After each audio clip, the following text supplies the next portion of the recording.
Ay, sa wakas. Success! Success! Natulog na din ka. Ayan. Hindi pang allotment. Talagang obligay ka ng makikita ng bata. Diba? Ayan. Ayan.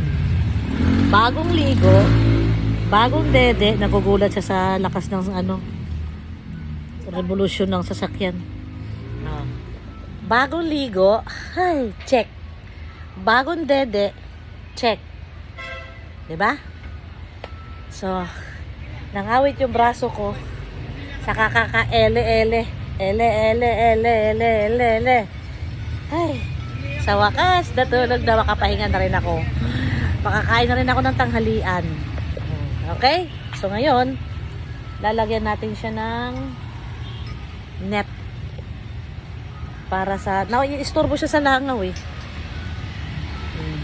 Langaw. Eh, yung ano?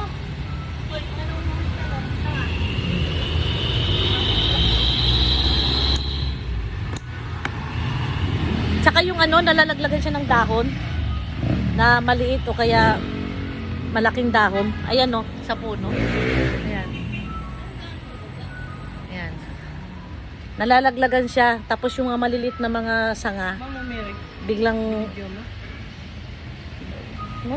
nabibidyo mo naman yun nung naglilinis ako. Yung mga naman niya. Di ba nagbili ako kanina? Kaya itong net na to, maraming purpose. Sa langaw, sa lamok, pati na rin sa nahuhulog na dahon. Kasi, ayan o. Yan, nahuhulog sa kanya yan. Oh, di ba? Eh, kaya dito namin siya dinilagay sa labas kasi mahangin, mas maliwalas kaysa loob.